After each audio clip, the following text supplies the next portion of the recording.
Hello hello नमस्कार। MR7 class में आपका एक बार फिर स्वागत है। आज हिंदी की क्लास में शुरू करने जा रहे हैं संधि। संधि में सबसे पहले बात करेंगे संधि की शब्द रचना के बारे में, यानी शब्द संरचना।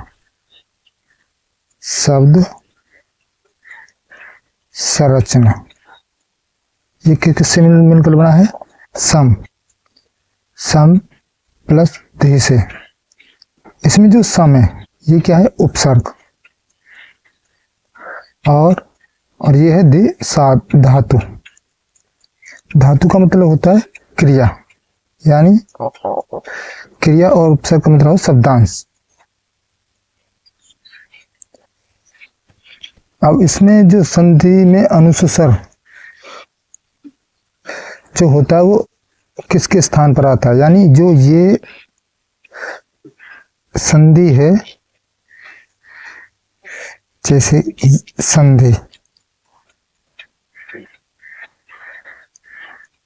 संधि में जो ये अनुस्वर होता है, ये कौन सा स्वर होता है? अनुस्वर।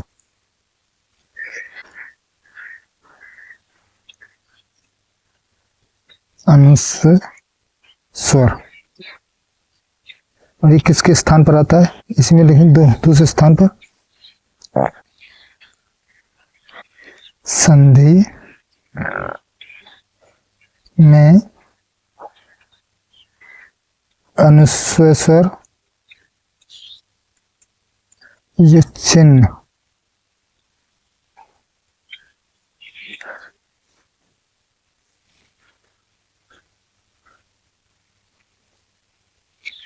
कौन सा होता है? ये चिन्ह, ये वाला अनुस्वर। ये किस वर्ण के स्थान पर आता है? किस वर्ण के स्थान पर आया है? तो ये संधि में किसके स्थान पर आया है? न आधे ने के स्थान पर। अब इसकी शुद्ध वर्तनी की बात करें। तीसरा है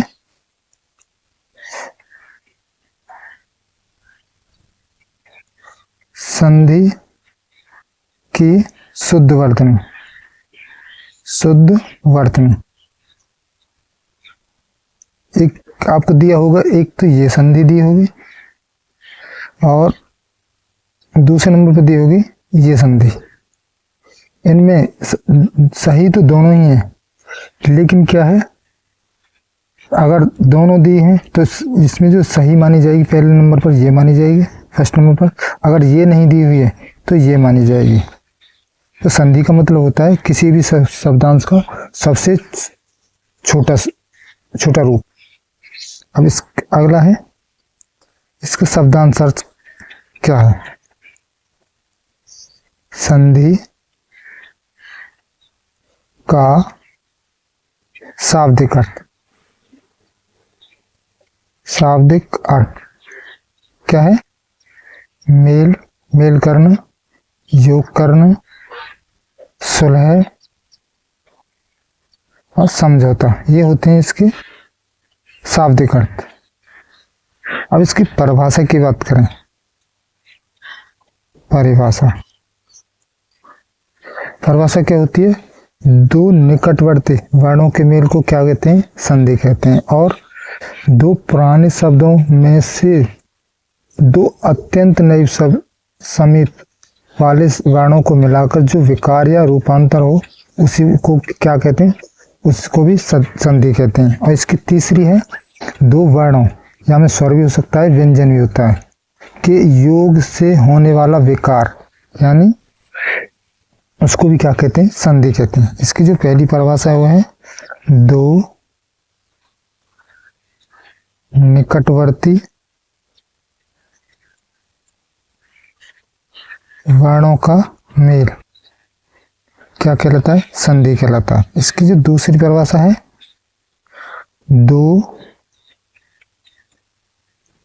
दो पुराने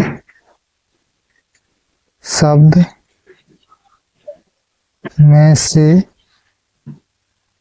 दो अत्यंत समीप वाले वर्णों को मिलाकर जो विकार या रूपांतर हो उसको क्या कहते हैं, उसको भी संधि कहते हैं। अब इसकी तीसरी परिभाषा के रूप में लिखें, दो वर्णों में क्या हो सकता है, स्वर भी हो सकता है और व्यंजन भी हो सकते हैं। व्यंजन के योग से होने वाला विकार क्या कहलाएगा, संधि कहलाएगा। अब इसकी संक्षिप्त में परिभाषा की बात करें, संक्षेप परिभाषा क्या होगी, दो वर्णों का मेल, यानी दो वर्णों के मेल से एक जिसका अर्थ निकलता हो वो शब्द हो तो क्या होगा, क्या कहलाता है, संधि कहलाता है। अब इसके जो कार्य हैं वो क्या होते हैं,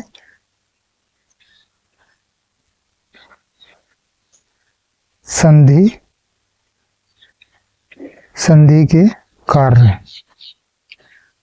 कार्य होते हैं, दो पुराने शब्दों से दो निकटवर्ती वर्णों की मेल द्वारा नए शब्द की संरचना करना क्या कहलाता है, ये इसका कार्य होता है। पुराने शब्दों के अनुसार कोई नए शब्द का अर्थ रखना भी क्या होता है, संधि का कार्य होता है। और शब्द की संरचना को छोटा करना भी क्या होता है, संधि का कार्य। शब्द की संरचना को छोटा करना।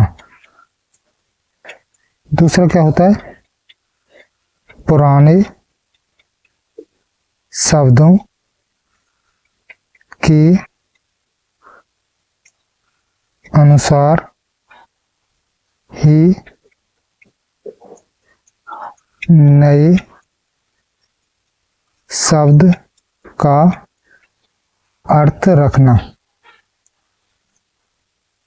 ये भी इसका कार्य होता है। तीसरा, दो पुराने शब्दों से दो निकटवर्ती वर्णों के मेल द्वारा नए शब्द की रचना करना। अब संधि के भेद की बात करें,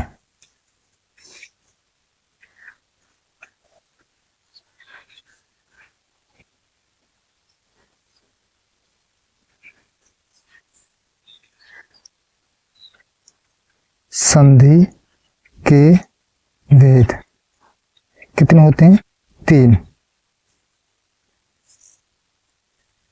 और वो कौन कौन से होते हैं, स्वर संधि,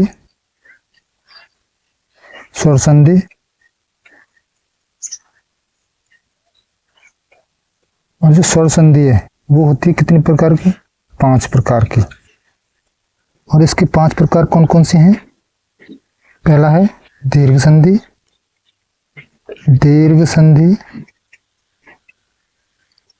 दूसरा है यण संधि।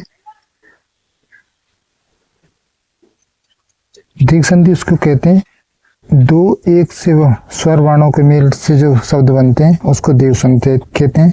और यण संधि कहते हैं शब्द के बीचों बीच क्या हो, या, रा, वा वर्ण हो तथा उससे पहले क्या हो, आधा व्यंजन हो, तो वो कौन सी व्यंजन संधि होगी, यण संधि। तीसरी है गुण संधि।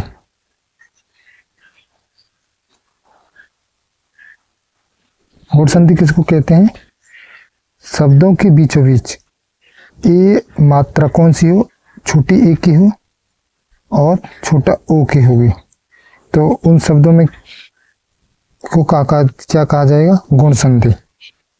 चौथी होती है वृद्धि संधि। वृद्धि संधि। वृद्धि संधि में क्या है? इसमें क्या है? शब्द के बीचों बीच क्या होते हैं? बड़ी ए और बड़ा ओ की क्या होगी? मात्रा होगी। जैसे कि तदैव, तथैव, माउसदे, जलौद, ये होती है वृद्धि संधि में। पांचवी कौन सी होती है? पांचवी है अयादि संधि। अयादि संधि। अयादि संधि क्या होती है? इन शब्दों के बीच में क्या होते हैं? य, व, बीचों बीच में कौन कौन से वर्ड होंगे? य और व, तथा इनसे पहले स्वर जो है स्वर सहित व्यंजन होगा, यानी पूरा व्यंजन होगा। जैसे कि नायक है, पवन है, पावक है, नायक है, ये होते हैं अयादि संधि। और इसका जो दूसरा भेद है संधि का, वो कौन सा होता है? व्यंजन संधि। व्यंजन संधि। व्यंजन संधि वो होती है जहाँ किसी स्वर के साथ व्यंजन का मेल हो, या जहाँ व्यंजन के साथ व्यंजन का मेल हो, उसको कहा जाता है व्यंजन संधि। तीसरा है इसका भेद संधि में विसर्ग संधि। विसर्ग संधि। विसर्ग संधि किसको कहा जाता है? जहाँ विसर्ग के साथ वर्ण में परिवर्तन हुआ, या वर्ण का विसर्ग में परिवर्तन हो। जैसे कि प्रातः काल है, मनोविज्ञान है, निर्धन है, ये क्या है? विसर्ग संधि के उदाहरण। तो इस वीडियो में इतना ही, मिलते हैं नेक्स्ट वीडियो में स्वर संधि के साथ। तो देखते रहिए हमारे 7 क्लासेस।